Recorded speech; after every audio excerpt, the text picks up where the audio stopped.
Ticket किसका और साथ ही चाचा भतीजे की लड़ाई में नतीजा क्या निकलेगा। इस बीच आपको बड़ी खबर बता दें, लगातार महाराष्ट्र की स्थिति पर अजित पवार एक बार फिर से एक्टिव हो चुके हैं और अजित पवार को एक निर्दलीय विधायक का समर्थन मिला है।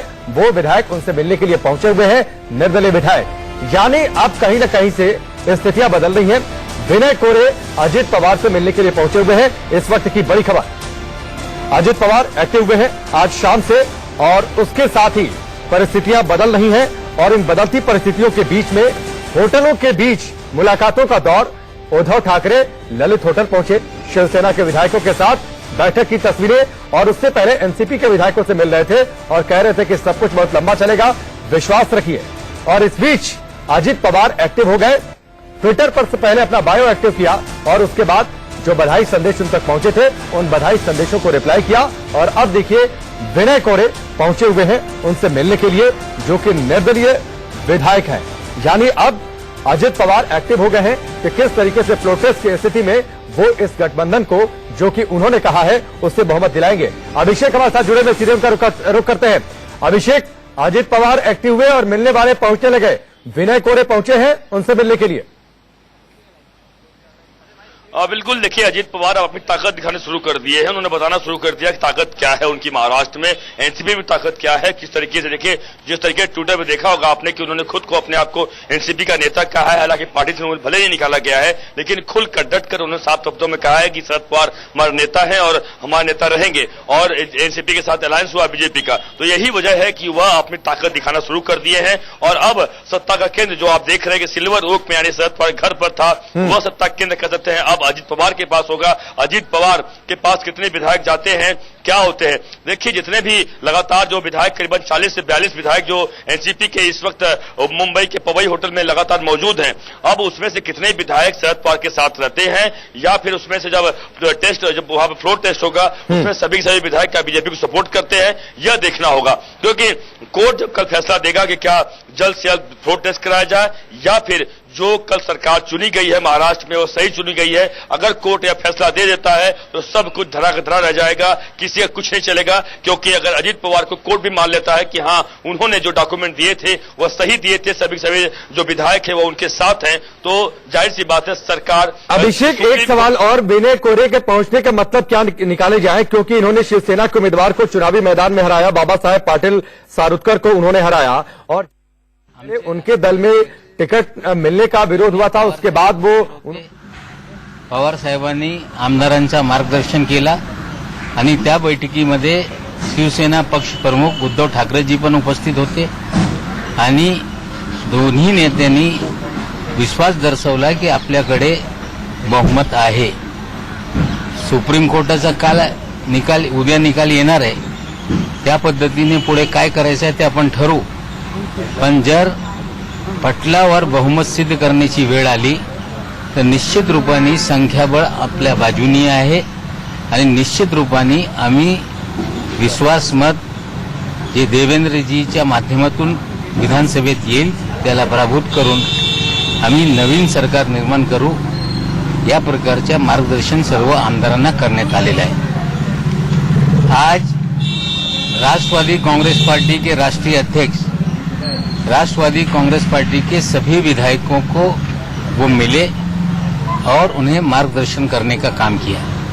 साथ ही साथ शिवसेना के नेता पक्ष प्रमुख उद्धव ठाकरे जी भी उस मीटिंग में आए थे।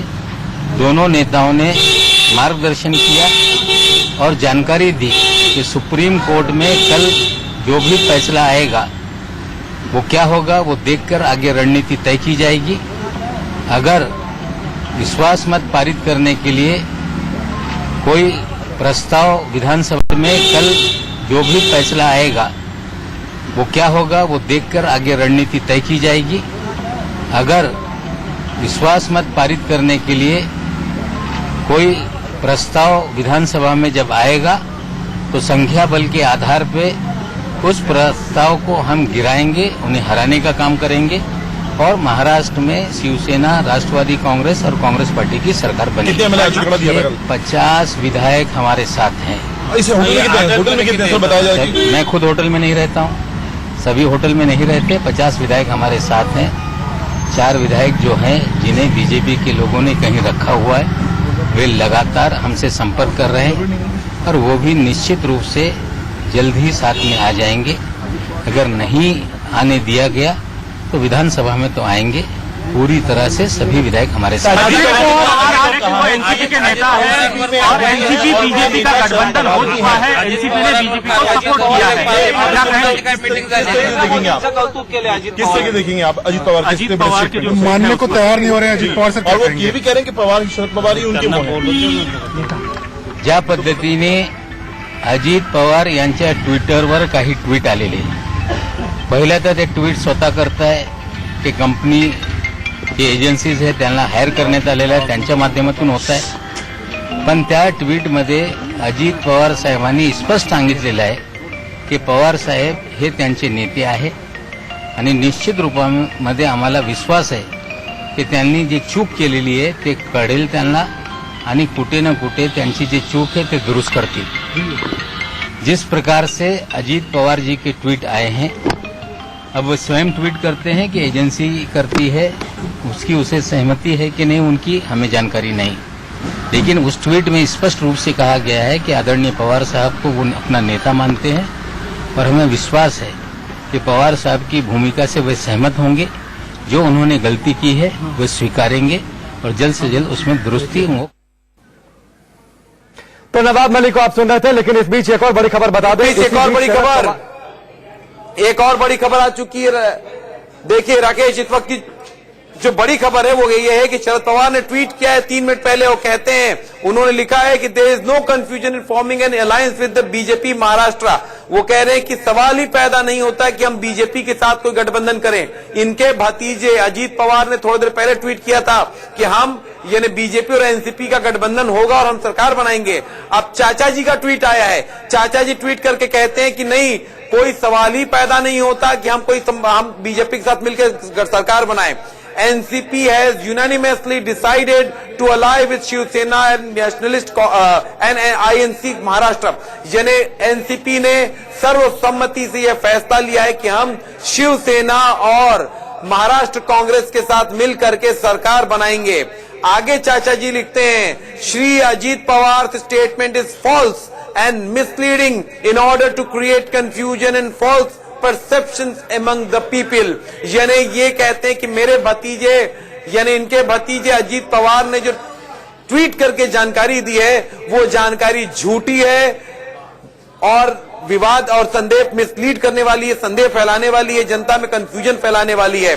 बहुत बड़ी चीज है. देखिए राकेश, यहाँ पर कि एक तरफ चाचा भतीजा, हम क्यों कह रहे थे चाचा भतीजा के चक्कर में फंस गई ये पूरी तरीके सरकार से लेकर के सुप्रीम कोर्ट तक ये पूरा मामला पहुंचा हुआ है. शरद पवार ये कहते हैं कि सवाल ही पैदा नहीं होता कि हम बीजेपी के साथ गठबंधन करें.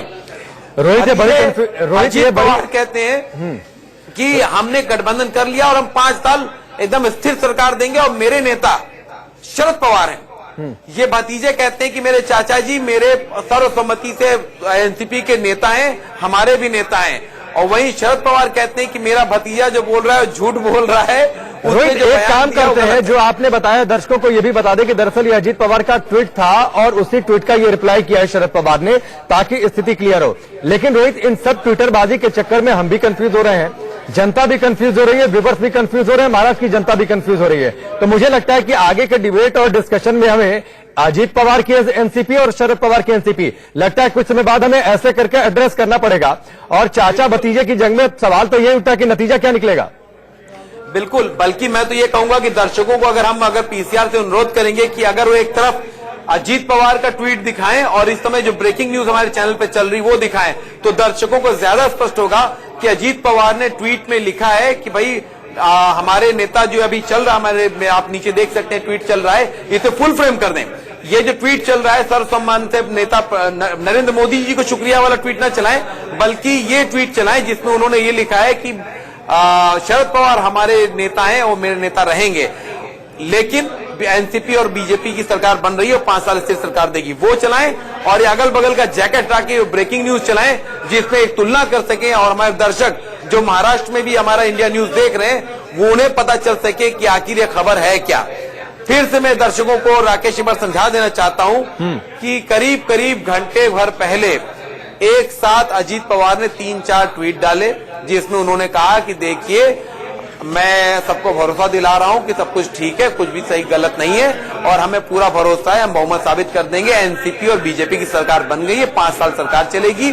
साथ ही साथ लिखा कि शरद पवार हमारे एनसीपी के सर्वमान्य नेता है, मैं भी एनसीपी में हूं और शरद पवार जी को वो मेरे भी सर्वमान्य नेता हैं। रोहित, एक दिलचस्प कमेंट मैंने इस बीच ट्विटर पर भी देखा, मुझे लगता है कि मैं आपसे शेयर करूं और आपकी एक टिप्पणी भी हो जाए। जो चाचा भतीजे की जंग ट्विटर पर अब शुरू हो गई है, मुझे लगता है कुछ और ट्वीट्स देखने को मिलेंगे। लोग मजे ले रहे हैं और बोल रहे हैं कि चाचा कुछ और कह रहे हैं, भतीजा कुछ और कह रहे हैं। कुछ लोग ये भी कह रहे हैं कि जो चाचा है वही भतीजा और जो भतीजा वही चाचा।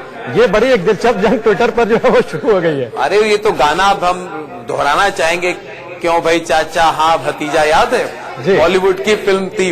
अब ये चाचा भतीजा की ईगो प्रॉब्लम है या फिर कुछ और खेल है, ये कहना बड़ा मुश्किल है, क्योंकि अभी अभी हमें यह भी पता चला है कि अजीत पवार को जिसने मनाया था बीजेपी के साथ जुड़ने के लिए, वो आरएसएस से जुड़े व्यक्ति हैं और आरएसएस से जुड़े व्यक्ति इसी परिवार के मेंबर भी हैं, यानी एनसीपी परिवार में कहीं ना कहीं वो जुड़े हुए हैं। तो अब सवाल उठता है कि एक कड़ी जो परिवार से जुड़ करके आरएसएस में जुड़ जाती है, दूसरी कड़ी जो मीडिया में दो मुंह लेकर खड़ी हो जाती है, तो ये समझना बड़ा मुश्किल हो जाता है कि हो क्या रहा है। इस बीच एनसीपी की तस्वीरें हम देख रहे हैं, एनसीपी की प्रेस कॉन्फ्रेंस हो रही है, एनसीपी के नेता कुछ कह रहे हैं, अगर हम उसे दिखा पाए तो बेहतर होगा, उससे स्थिति साफ हो जाएगी।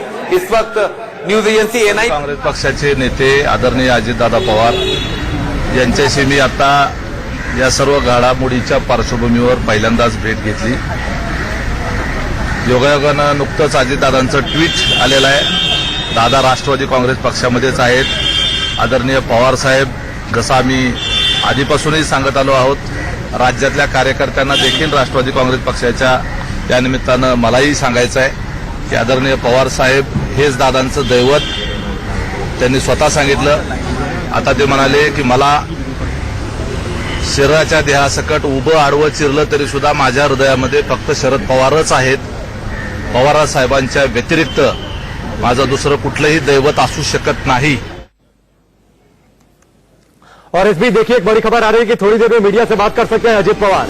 अब एक्टिव हो चुके हैं अजित पवार पूरी तरीके से महाराष्ट्र की सियासत में, और ट्विटर पर उनके एक्टिवनेस की शुरुआत हुई थी। सबसे पहले बायो उन्होंने अपडेट किया था, उसके बाद बधाई संदेशों का शुक्रिया उन्होंने अदा किया, उसके बाद बीजेपी एनसीपी गठबंधन को लेकर कहा, हालांकि इस पर शरद पवार का रिप्लाई भी आ गया। इस बीच बड़ी खबर आ रही है कि थोड़ी देर में मीडिया से बातचीत कर सकते हैं अजित पवार और अपनी प्रतिक्रिया पहली बार इस पूरे विवाद के बाद मीडिया के सामने आकर उस पर अपनी प्रतिक्रिया दे सकते हैं।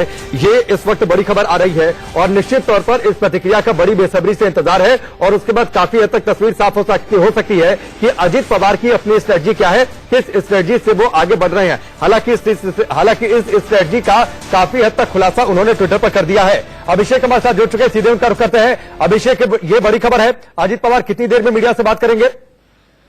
आधा घंटा। बिल्कुल देखिए, किसी भी वक्त अजीत पवार बात कर सकते हैं और अजीत पवार इस वक्त जैसा कि आपने देखा विनय कोरे जो कि वह मिलकर बाहर निकले, वह बात कर रहे थे, क्योंकि जाहिर सी बात है कि अब अजीत पवार अपना कहीं न कहीं जो ताकत दिखाने की कोशिश लगातार शुरू कर दिए हैं। और अब जब से कल उन्होंने डीसीएम की शपथ लिया था, उप मुख्यमंत्री का शपथ लिया था, तब से लगता था कि शायद अजीत पवार छुप कर फिर रहे हैं, कहीं सामने नहीं आ रहे हैं, लेकिन अब वो खुलकर सामने आ चुके हैं और यही वजह है कि अपनी व्यथा, अपनी बात देश को पहुंचाएं, लोगों तक मालूम पड़े कि क्या आखिरकार उनके मन में चल रहा है, किस तरीके से बातें वह कर रहे हैं। जैसा कि आपने सुना, नवाब मलिक साहब बड़ा आरोप लगा रहे हैं कि क्या ट्वीट वह खुद कर रहे हैं या कोई एजेंसी कर रही है। भले ही कोई किसी भी कर रही हो, लेकिन अजीत पवार के बिना सहमति कोई ट्वीट नहीं जा रहा है। साफ कहना चाहूंगा मैं कि यह जरूर है कि अजीत पवार अब थोड़ी देर में मीडिया के सामने आ सकते हैं, अभिषेक और अपनी भूमिका साफ कर देंगे। अभिषेक, एक सवाल करूंगा कि आपके पीछे तस्वीरों में देख रहे हैं काफी पुलिस वाले तैनात हैं, सारे सरकारी तंत्र वहां पे लगा हुआ, जुटा हुआ है। अगर आप वो तस्वीरें थोड़ा पास जाके दिखा सके जहां पे सारे पुलिस वाले तैनात थे, उसी से अंदाजा लग जाएगा कि वहां पर क्या माहौल है इस वक्त का। और जो आप कह रहे थे कि ट्वीट बिल्कुल उन्होंने नहीं किया, एनसीपी अभी भी अजीत पवार को पूरी तरह से सपोर्ट करती दिखाई दे रही। जो कह रही बाबा वो गलती से भ्रमित हो गए हैं, उन्हें कुछ गलत कर दिया गया है, उन्हें डराया जा रहा है, उन्हें धमकाया जा रहा है, वो अभी भी नहीं कह रहे हैं कि अजीत पवार ने पार्टी का नियम तोड़ा, उन्हें गलत किया है, सब नहीं कह रहे हैं। वो बचा ही रहे हैं कि अजीत पवार को कुछ न कुछ तो गलत हुआ होगा, यूं ही कोई बेवफा नहीं होता, वो वाला डायलॉग चल रहा है एक तरीके से बिना वो कहे हुए। वैसे आप पीछे जा तस्वीरें दिखाएंगे जहां पे पुलिस काफी मात्रा में तैनात है, वहां की हलचल थोड़ा देखना चाहेंगे दर्शकों को, क्योंकि वहां प्रेस कॉन्फ्रेंस भी होगी थोड़ी देर बाद। बिल्कुल, देखिए लगातार यहाँ पर भीड़ जो आप पुलिस देखिए, पुलिस बहुत ज्यादा भारी पैमाने पर यहाँ पे मौजूद है। आप देखिए किस तरीके से पुलिस यहाँ पर, चूंकि सुरक्षा व्यवस्था के चाक चौबंद यहाँ पे इंतजाम की गए हैं, तो पुलिस भारी संख्या में मौजूद है। और बिल्कुल सही कह रहे हैं, देखिए रोहित आपके जिस तरीके देखिए दोनों, चाहे अजीत पवार की बात करें या शरद पवार की तरफ से बात करें या फिर एनसीपी के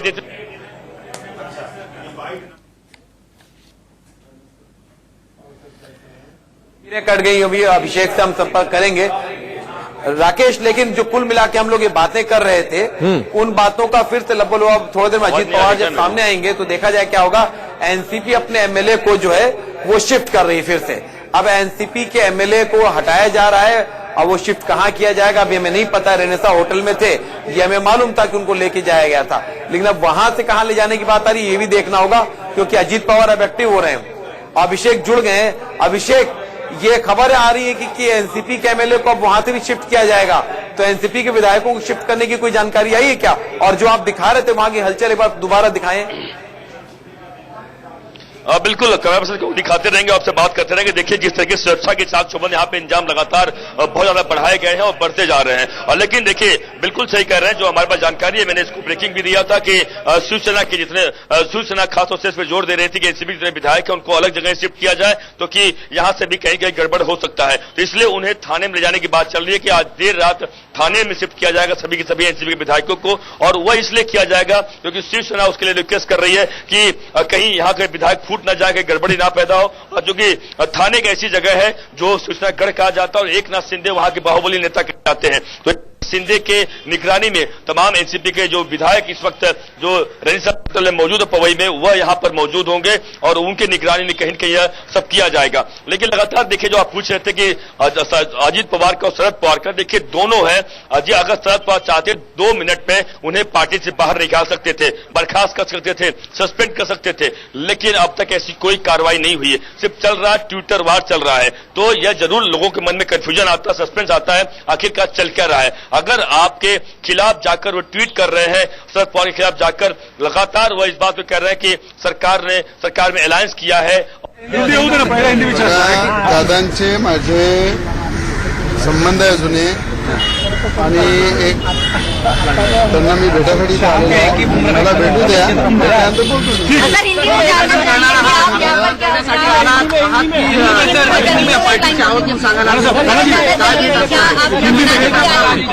त्यानंतर दादांचं उपमुख्यमंत्री म्हणून एक चांगलं सक्षम नेतृत्व आहे। उपमुख्यमंत्री ते महाराष्ट्रात झालेले आहेत, त्याबद्दल मी त्यांचं अभिनंदन करायला आलेलं आहे।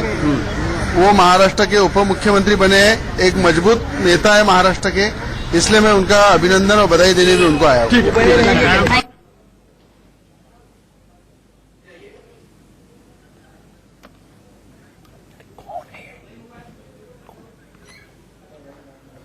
तो लगातार तस्वीरें आप देख पा रहे हैं। अजीत पवार से मिलने के लिए भी लोग पहुंच रहे हैं। विनय कोरे पहुंचे हुए थे और वहां पर कुछ और नेताओं और अभिषेक हमारे साथ जुड़े हुए हैं। अभिषेक, ये अजीत पवार के यहाँ एक्टिविटी बहुत ज्यादा हलचल बढ़ी हुई है और वहां पर कुछ और लोग मिलने के लिए पहुंच रहे हैं। बिल्कुल, मैं लगातार इस बात पर जोर दे रहा हूं कि सब कुछ बड़े ही प्लानिंग तरीके से हो रहा है। और आप देखेंगे कि जब कल मुझे जो जानकारी लगातार मिल रही है, सुप्रीम कोर्ट में जब मामला सुना जाएगा तो कुछ चित्र और निकल के सामने आएगा, आप यकीन मानिए। लेकिन हाँ, यह बात सच है कि अब तक जो सत्ता का केंद्र शरद पवार घर पर सिल्वर रोक या फिर वावी सेंटर पर लग रहा था, अब सत्ता का केंद्र अजीत पवार का घर हो चुका है। अजीत पवार हो चुके हैं, अजीत पवार जो कि अब फ्रंट फुट पर लगातार आ चुके हैं और लगातार वो ट्वीट कर रहे हैं और अब थोड़ी देर बाद वो मीडिया से बात कर सकते हैं। तो जाहिर सी बात है कि अपना पक्ष सामने रखेंगे। और देखिए, जो मेरी जानकारी है, सामने पक्ष रखने का साफ मतलब है उनका कि जो वही बोलने वाले हैं कि वह पूरे तरीके से एनसीपी के साथ में है और वह विधायक दल के नेता है। मैं लगातार देखिए इस बात पर जोर देकर कर रहा हूं राकेश कल से कि वो अभी भी अपने आप को विधायक दल का नेता मान रहे हैं। वह जो हटाया गया है वह गलत, असंवैधानिक है, वह यही बात कहेंगे, आप देखिएगा आके। और कल जब कोर्ट में अगर बात आएगी या मैं लगातार देखिए इस बात पर जोर देके कर रहा हूं आखिर कल से कि वो अभी भी अपने आप को विधायक दल का नेता मान रहे हैं। वह जो हटाया गया है वह गलत असंवैधानिक है, वह यही बात कहेंगे, आप देखिएगा आखिर। और कल जब कोर्ट में अगर बात आएगी या प्रोटेम स्पीकर के बाद बात आएगी तो यही बात पे कहीं न कहीं बीजेपी बाजी मार ले जा सकती है, ऐसा बीजेपी को लग रहा है। ठीक है अभिषेक, मैं आपके पास आता हूं। अभिषेक आपके पास आता हूं। इस बीच एक बड़ी खबर आ रही है। बड़ी खबर, एनसीपी ने कहा है कि हमारे 4 विधायक गायब हैं, उन्हें अगवा किया गया है। ये इस वक्त की बड़ी खबर, बीजेपी ने अगवा किया है। ये एनसीपी की ओर से आरोप लगाया गया है कि हमारे 4 विधायक अभी भी गायब हैं और बीजेपी ने हमारे 4 विधायकों को अगवा किया है। इस वक्त की बड़ी खबर, एनसीपी नेता नवाब मलिक का बड़ा बयान। नवाब मलिक को अब से थोड़ी देर पहले आप सुन रहे थे और नवाब मलिक ने यह आरोप लगाया है बीजेपी पर कि अभी भी 4 विधायकों से संपर्क नहीं हो पा रहा है। क्या कुछ कहा नवाब मलिक ने, वो आपको सुनवाते हैं। या बैठकीला आमचे राष्ट्रीय अध्यक्ष आदरणीय पवार साहेब हे हजर होते। पवार साहेबांनी आमदारांचं मार्गदर्शन केला आणि त्या बैठकीमध्ये शिवसेना पक्ष प्रमुख उद्धव ठाकरेजी पण उपस्थित होते आणि दोन्ही नेत्यांनी विश्वास दर्शवला की आपल्याकडे बहुमत आहे।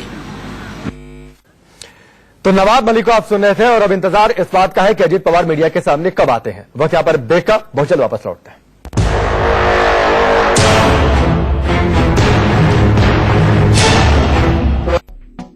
एसोसिएट स्पॉन्सर, लाइफ में असली स्वाद जगाए MDH।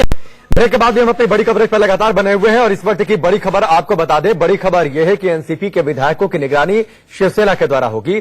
शिवसैनिक नजर रखेंगे और एनसीपी विधायकों की निगरानी करेंगे। इस वक्त की बड़ी खबर, एकनाथ शिंदे की देखरेख में यह पूरी निगरानी हो रही है। एकनाथ शिंदे की निगरानी में रहेंगे एनसीपी विधायक और आपको अच्छे से तस्वीरें कल की याद होंगी कि कल कैसे एनसीपी के 2 विधायकों को अपने साथ लेकर एकनाथ शिंदे पहुंचे हुए थे वाईबी सेंटर पर, जहां पर शरद पवार थे और वहां पर एनसीपी विधायकों की बैठक चल रही थी।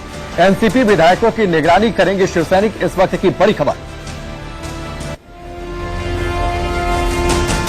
आशीष सिंह हमारे साथ जुड़ चुके हैं, सीधे उनका रुख करते हैं। आशीष, ये एक और बड़ी खबर इस वक्त आ गई कि एनसीपी के विधायकों की निगरानी शिवसैनिक करेंगे और एकनाथ शिंदे की देखरेख में सब कुछ।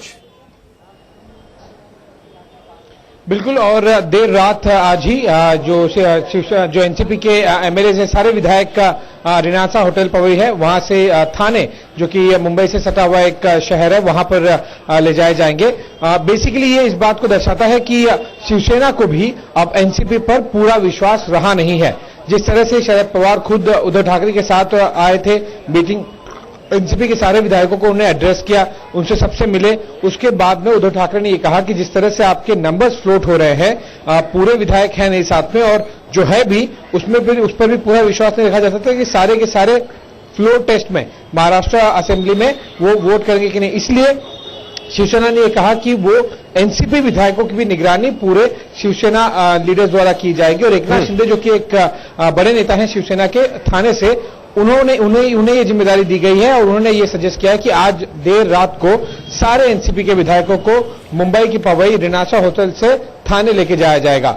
बहुत ही एक बड़ा, मैं इसे कहूंगा कि एक क्रैक आता हुआ दिख रहा है शिवसेना और एनसीपी के बीच में, क्योंकि इस तरह की जो मैं बोलूंगा कि विश्वास की कमी, ये बहुत अच्छी बात है नहीं। जिस तरह से कांग्रेस, एनसीपी और शिवसेना एक साथ में लड़कर एक साथ में सरकार बनाने की बात कह रहे थे और ठीक कुछ दिन पहले अगर इस तरह से ठीक है आशीष, ये भी आपने एक बड़ी बात कह दी कि दरार और क्या विश्वास की कमी, क्या ये दरार और ज्यादा बड़ी हो जाएगी क्या आने वाले समय में, और इस तरीके से एकनाथ शिंदे का हावी होना कहीं कुछ गलत समीकरण न पैदा कर दे। चलिए मैं आपके पास आता हूं।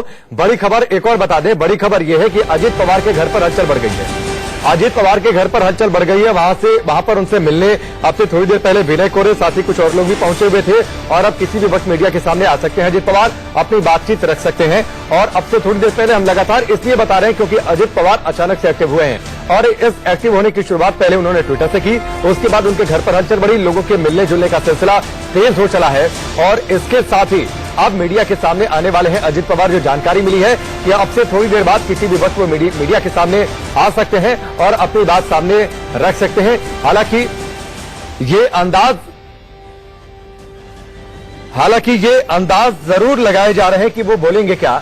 आशीष, ये एक और बड़ी हलचल है, अजीत पवार अचानक से एक्टिव हुए हैं और अब तो देखिए मीडिया के सामने आने वाले हैं।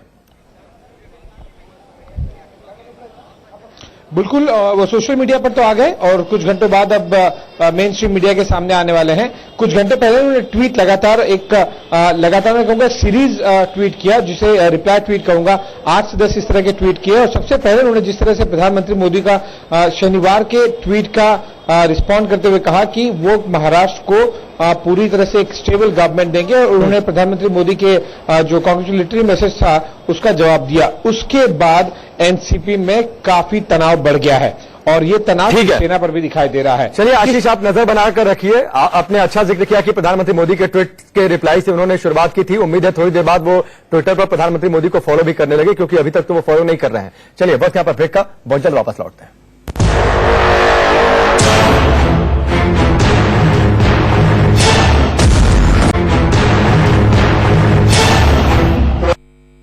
ब्रेक में चलिए आगे बढ़ते हैं और बड़ी खबर एक और आपको बता दें। अब से थोड़ी देर पहले ट्वीट किया है जयंत पाटिल ने। जयंत पाटिल यानी अजित पवार को विधायक दल के नेता पद से हटाने के बाद जो उनके अधिकार थे वो दिए गए हैं जयंत पाटिल को। उन्होंने अब से थोड़ी देर पहले ट्वीट किया है और ट्वीट कहा है, ट्वीट में क्या लिखा है वो आपको बता दें कि शरद पवार का सम्मान करते हुए वापस आ जाइए।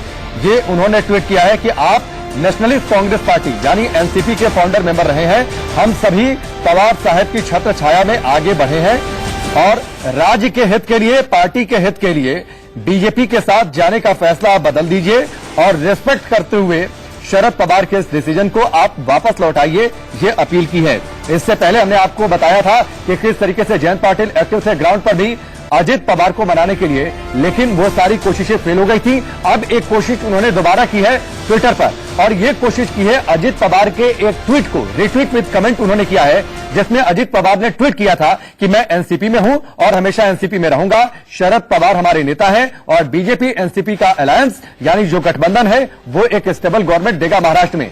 इसी ट्वीट के जवाब में दरअसल जयंत पाटिल ने इस ट्वीट को रिट्वीट करते हुए अपील की है अजित पवार से कि आप वापस लौटाइए एनसीपी में, आप वापस लौटाइए, इस फैसले को बदल दीजिए, इस फैसले को आप छोड़ दीजिए। हम सभी शरद पवार की छत्र छाया में आगे बढ़े हैं। तो ये बड़ी खबर जयंत पाटिल का ये ट्वीट हमने आपको बताया।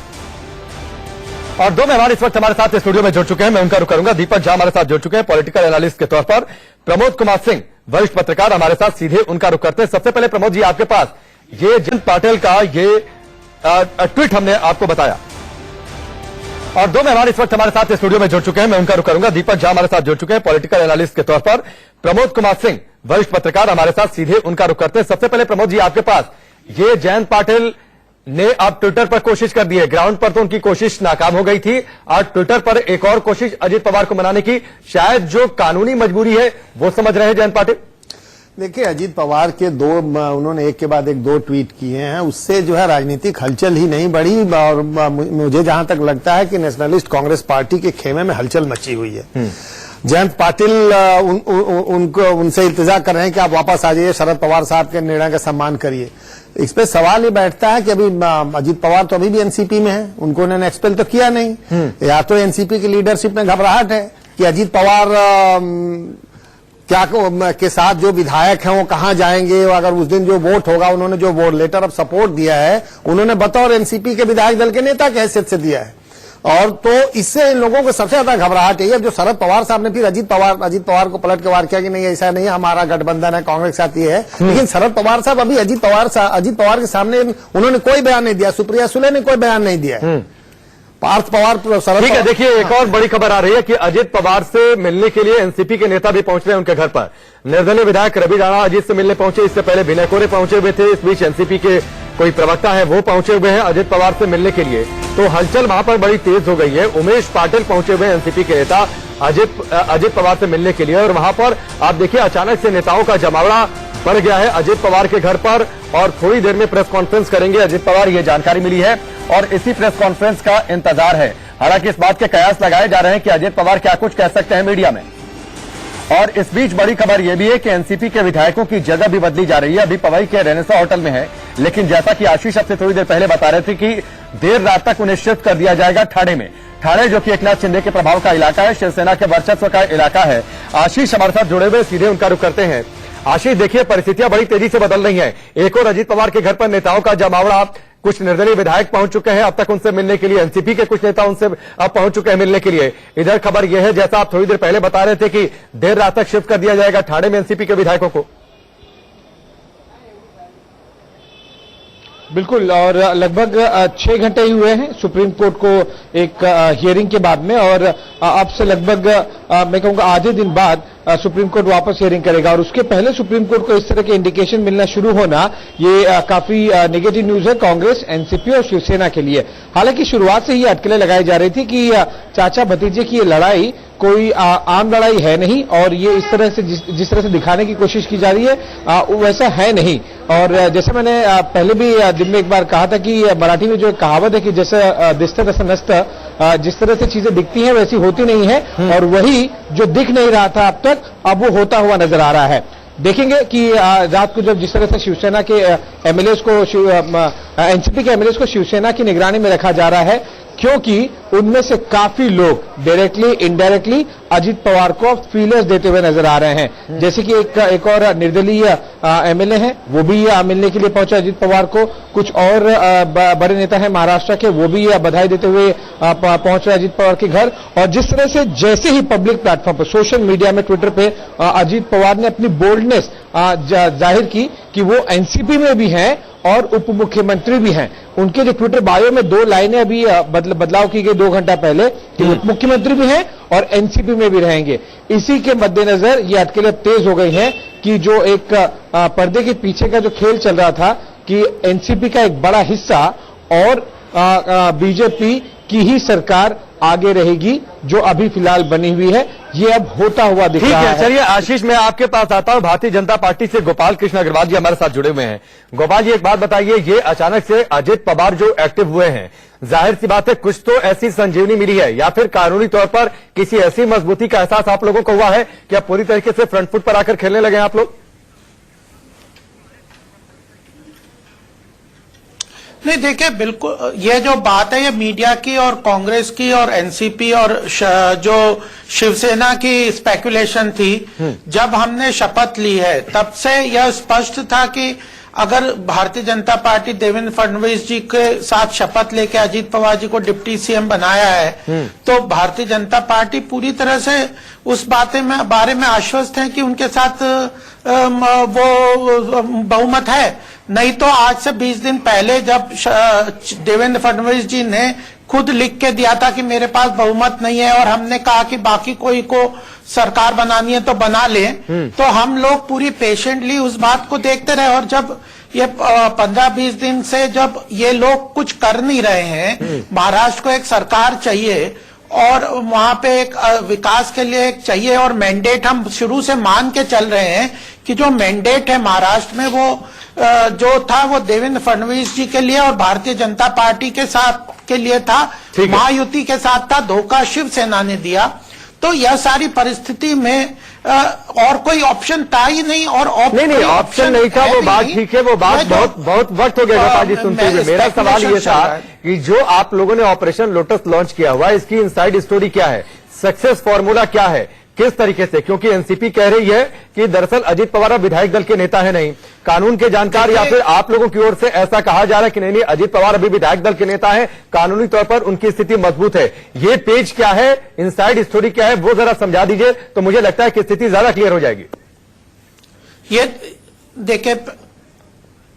देखिए पहली बात है कि जब गवर्नर के पास अगर कोई वो अजीत पवार जी ने यह दिया है कंसेंट लेटर कि मैं भारतीय जनता पार्टी को समर्थन देता हूं, तो उसके बाद जो legally installed chief minister deputy CM है, उनका फ्लोर टेस्ट जो होगा वो असेंबली में ही तय हो सकता है, मेजॉरिटी है या नहीं है।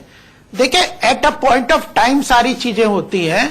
जिस वक्त गवर्नर ने इस बात को इंश्योर किया है, तो अपने आप में मेरे हिसाब से यह जो स्पेकुलेशन है या डिबेट है या यह सब कांग्रेस और एनसीपी और शिवसेना के अपने माइंड गेम्स चल रहे हैं। अल्टीमेटली अब फ्लोर टेस्ट जो होगा वही तय कर सकता है कि मेजॉरिटी किसके पास है। अभी भी आपने मेरे सवाल का सीधा सा जवाब नहीं दिया कि इनसाइड स्टोरी क्या है, सक्सेस का जो फॉर्मूला आप लोग लेकर चल रहे हैं। चलिए, मैं जवाब दे रहे हैं कि नहीं, इनसाइड है ही नहीं, इनसाइड है नहीं। अजीत पवार जी हमारे साथ हैं और उसके अलावा भी बहुत से एमएलए उनके साथ साथ मेरा सवाल तो यही था कि उनके साथ और कौन कौन लोग हैं। चलिए मैं दीपक झा का रुख कर लेता हूं। दीपक झा, आप जिस पार्टी को सपोर्ट करते हैं, जिस विचारधारा को सपोर्ट करते हैं, वहां सब लोग कॉन्फिडेंट है कि उनके सारे विधायक उनके साथ है। देखिए, जब अभी आपके सामने भाजपा प्रवक्ता बोल रहे हैं, इनका जो आत्मविश्वास इतना ही ज्यादा था तो लोकतंत्र को कलंकित करने की क्या जरूरत थी। जब इतने ही इनके पास 170 विधायक थे तो आते बगाता राज्यपाल से मुलाकात करते, अजीत पवार के साथ लेटर लेके जाते। आज नौबत क्यों आती देश में, इतना उठापटक? मुलाकात तो हुई है, मुलाकात के सवाल। अरे अजीत पवार लेटर ले गए थे तो साथ में गलबहियां करते ना, दिखाते कि हाँ दुनिया के सामने, देश के सामने आते, मीडिया के सामने आते। रात के अंधेरे में मुंह छुपा के आपने अपना मुंह काला क्यों करवाया, ये बताइए ना। मैं तो ऐसी बात बोल रहा हूँ आपको। एक किस तरह का संवैधानिक प्रक्रिया का पालन किया आप लोगों ने, और यही लेटर कल सुप्रीम कोर्ट में आपको देना है। कल आपके काले कारनामे उजागर हो जाएंगे। आपने गोवा में किया, मिजोरम में किया, मणिपुर में किया, कर्नाटका में किया, महाराष्ट्र में किया। 20 दिन हमने क्या किया? आपने राज्यपाल शासन लगा दिया, राष्ट्रपति शासन लगा दी वहां पे। 20 दिन तक आपको 10 दिन दिया गया, 15 दिन दिया गया। यहाँ 48 घंटे देने में पेट में दर्द होता है लोगों को टाइम, और आपको 8 घंटे के अंदर रात के 10 बजे से लेकर सवेरे 6 बजे तक में सरकार बन जाती है। तो इस प्रक्रिया में संदेह पूरा का पूरा पैदा होता है। दाल में कंकर नहीं, यहाँ का पूरी दाल जो है वो कंकर वाली दाल है। आज देश में संवैधानिक पदों पे बैठे हुए व्यक्तियों के ऊपर प्रश्न उठने लगा है। चलिए दीपक झा, ये लड़ाई बड़ी लंबी चलेगी और कंकर वाली दाल आप जिस पार्टी को समर्थन देते हैं उस वाली पार्टी ने भी खूब खिलाई है देश के लोगों को। चलिए इस बीच बड़ी खबर आ रही है, बड़ी खबर बता दें, ये लड़ाई चलती रहेगी आगे और अभी चलती रहेगी अगले कुछ दिनों तक। एनसीपी विधायकों को रेनेसां से शिफ्ट किया जा रहा है। इस बीच बड़ी खबर आ रही है, आप पहले ये जानकारी थी कि शायद देर रात तक शिफ्ट किया जाएगा।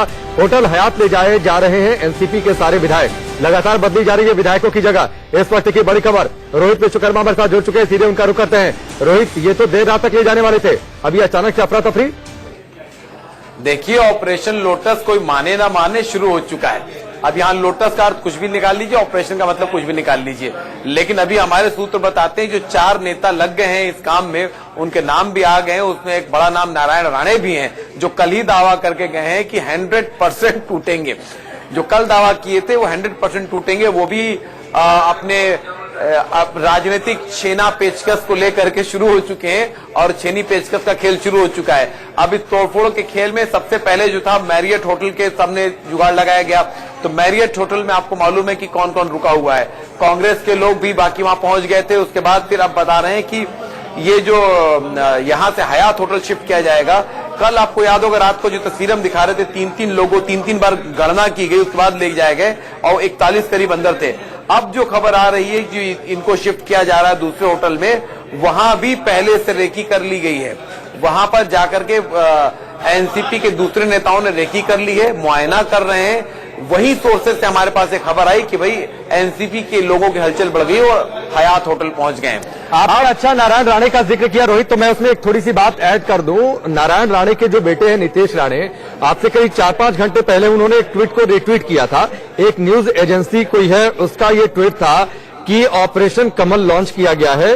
169 मैक्सिमम एमएलए उनके साथ आ सकते हैं और मिनिमम 150 एमएलए आ सकते हैं, और ऑपरेशन लोटस की जो जिम्मेदारी है नारायण राणे, अजित पवार और सीएम देवेंद्र फडणवीस पर। इस ट्वीट को उन्होंने रिट्वीट किया था आपसे करीब 4-5 घंटे पहले, यानी जिसका आप जिक्र कर रहे हैं इसको सहमति। और जब आप पूरे जी एक और ट्वीट मैं दर्शकों को बता दूं कि देखिए शिवसेना का एक कर्मचारी यूनियन भी है जो कहें कि एक शिवसेना के यूनियन होते हैं ना, ग्रुप यूनियन लीडर्स जो होते हैं, जो छोटे छोटे कर्मचारी संघ होते हैं, वो सारे संघ इस होटल रेनेसां और मैरियट में एक्टिव है। आपको मैं अलग से बता रहा हूं, मैं महाराष्ट्र में काफी समय रह चुका हूं, तो ये आपको बता दूं कि दोनों होटल के कर्मचारी संघ जो हैं वो शिवसेना के हैं, वो उनके एफिलिएशन शिवसेना से है। तो आपको दूसरी मजबूती मिलती कि यहां पर कोई भी एक्टिविटी होगी तो उस होटल का जो कर्मचारी और स्टाफ है कहीं ना कहीं वो सूचना पहुंचा देगा शिवसेना तक कि भैया देखिए यहां पे कोई एक्टिविटी हुई है। और इसीलिए शिवसेना को जिम्मेदारी मिल गई है एनसीपी के विधायकों की सुरक्षा करने की, यानी उनकी हिफाजत से मतलब सिक्योरिटी से नहीं है, बल्कि उनको कोई तोड़ फोड़ न कर ले। ये एक बड़ी दिलचस्प बात है कि क्या इसको इस तरीके से लिया जाए कि एनसीपी अपने विधायकों को संभाल कर नहीं रख सकती और शिवसेना को जिम्मेदारी दे दी गई है, और क्या शिवसेना अब ये कर पाएगी? ये एक बड़ी दिलचस्प। और किस लेवल तक घुस गए लोग कि होटल ललित, रेनेसा और मैरियट, इन सभी होटलों में शिवसेना का कर्मचारी यूनियन भी एक्टिव है। रोहित, एक ब्रेक का वक्त हो गया, एक ब्रेक ले लेते हैं, बहुत जल्द वापस लौटते हैं।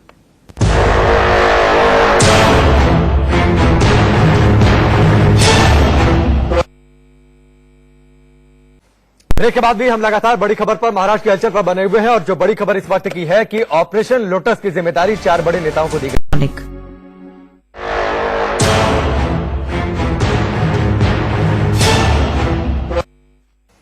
ब्रेक के बाद भी हम लगातार बड़ी खबर पर, महाराष्ट्र के हलचल पर बने हुए हैं, और जो बड़ी खबर इस वक्त की है कि ऑपरेशन लोटस की जिम्मेदारी 4 बड़े नेताओं को दी गई है। अलग अलग दलों से जरूर ये दावे किए जा रहे हैं, लेकिन इन तमाम दावों के बीच में बीजेपी ने 4 नेताओं को ऑपरेशन लोटस की जिम्मेदारी दी है। नारायण राणे, विखे पाटिल, जो कि हाल ही में बीजेपी में आए हैं, उन्हें ऑपरेशन लोटस की जिम्मेदारी, बबराव पाचपुते, गणेश नाइक भी ऑपरेशन लोटस में शामिल हैं। यानी किस तरीके से फ्लोर मैनेज कर लिया जाए, किस तरीके से बहुमत साबित कर दिया जाएगा, किस तरीके से जो तमाम दावे विरोधी दल कर रहे हैं उन दावों को कैसे हवा हवाई बना दिया जाए और विधायकों को अपने पाले में कर लिया जाए, इसकी जिम्मेदारी दी गई है इन 4 बड़े नेताओं को। गोपाल कृष्ण जी हमारे साथ जुड़ चुके हैं, सीधे उनका रुख करते हैं। गोपाल कृष्ण जी, आप तो देखिए अभी तक आप लोग नकारते रहते थे दूसरे राज्यों में, लेकिन यहां तो खुले तौर पर स्वीकृति की इन 4 नेताओं को ऑपरेशन लोटस की जिम्मेदारी।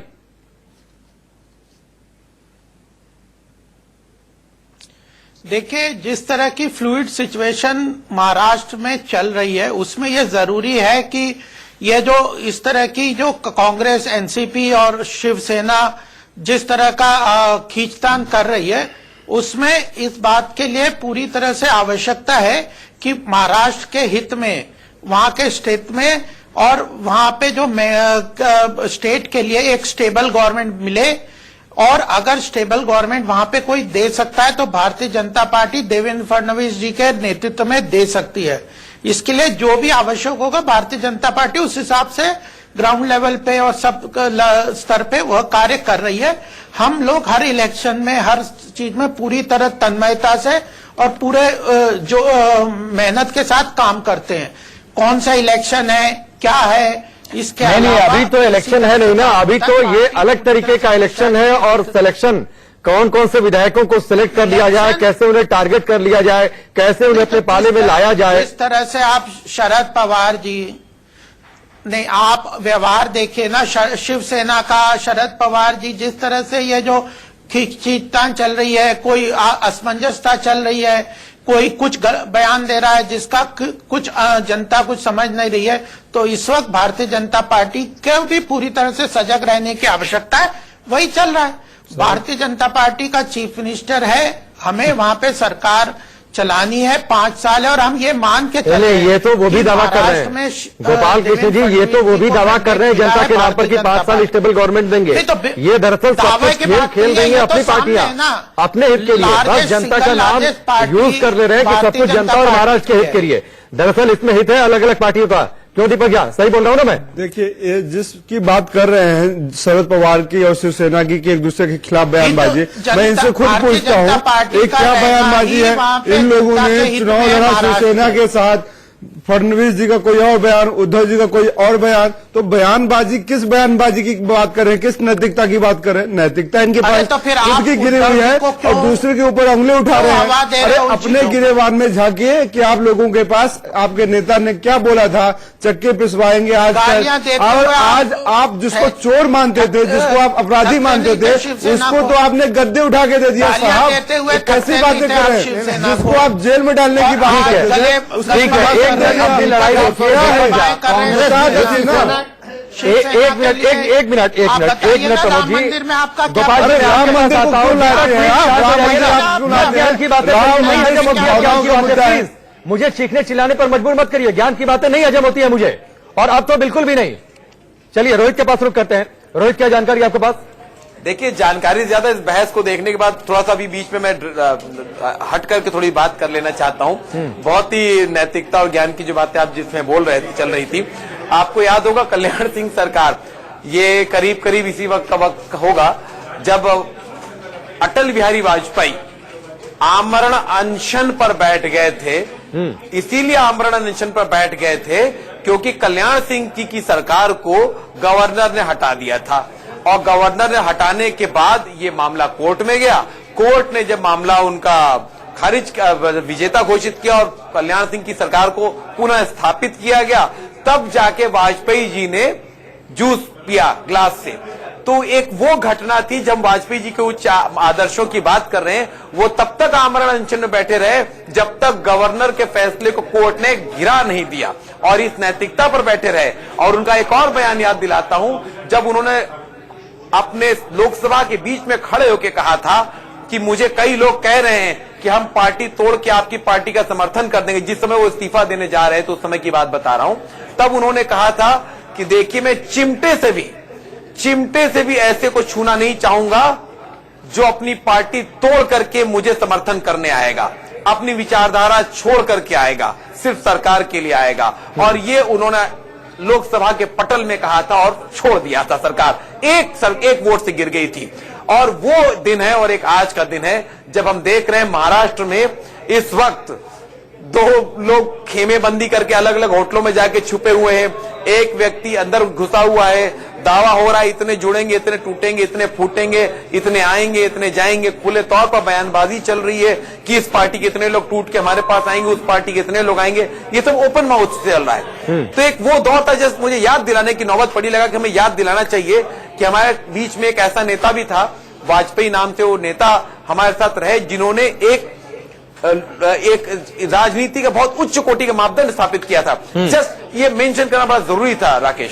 बिल्कुल निश्चित तौर पर। और दीपक आप इन बातों को सुने होंगे और ज्यादा नहीं, मैं तुम्हें आपको जो है थोड़ी सी पुरानी बात याद दिलाता हूं। मुझे याद है शायद सावरकर पर मैं शो कर रहा था और आप भी साथ में मौजूद थे, तब आपने बड़ा विरोध किया था। आज उस पार्टी के साथ मिलकर सरकार बनाने के लिए तैयार हैं, एक कैबिनेट में होने के लिए तैयार हैं, जो सावरकर को चाहती है कि भारत रत्न मिल जाए। देखिए, मैं आपके साथ कई डिबेटों में रहा हूं और मुझे बिल्कुल पूरी तरह से याद है, लेकिन जो अभी आपके रोहित जी ने बात बोली कि उस चिमटे से भी नहीं छूना पसंद करूंगा। ये भाजपा, आप कांग्रेस के ऊपर कई सवाल खड़े कर सकते हैं, एनसीपी के ऊपर कई खड़े सवाल कर सकते हैं, लेकिन जो भाजपा को लोग समझते हैं, जो इनका चरित्र भाजपा का, कि उस अटल बिहारी तो पहले आपने अभी थोड़ी देर पहले दीपक बोला गिरेबान में झांकिए, आपने गोपाल कृष्ण जी को ये नसीहत दी, सलाह दी कि आप अपने गिरेबान में झांकिए। बिल्कुल, तो आप पहले अपने गिरेबान में नहीं झांकेंगे क्या? नहीं, हम अपने गिरेबान में झांकते हैं। हम तो क्यों नहीं अपने गिरेबान में झांकते हैं? जिस पार्टी को आप समर्थन देते हैं, क्यों नहीं उस पार्टी के लोगों से कहते हैं कि पहले अपने गिरेबान में झांक लीजिए? राकेश जी, वो तो हमको अपराधी मान के चल रहे हैं ना, वो तो हमको अपराधी मान के चल रहे हैं, फिर हमारा साथ क्यों ले रहे हैं? मैं तो ये कह रहा हूं, अगर मैं अपराधी हूं तो मुझे अपने घर बुला के अपने घर का सिंहासन क्यों दे रहे हैं? मान लिया कि मैं अपराधी हूं, मेरा केस चल रहा है, कांग्रेस भी तो उतनी कांग्रेस को छोड़िए ना। मैं आऊंगा इसी सवाल के साथ, ब्रेक लेना है दीपक, मैं इसी सवाल के साथ आऊंगा। लेकिन जिसको आप अपराधी कह रहे हैं ना, उसी के साथ रात 9 बजे तक मीटिंग कर रहे थे, तब अपराध नहीं समझ आया था। मैं आपको कह रहा हूं, तब अपराध नहीं आपको समझ आया था। ज्ञान मत दीजिए, मैंने पहले ही बोला ज्ञान की बातें हजम नहीं होती है। एक ब्रेक लेते हैं, बहुत जल्द वापस लौटते हैं।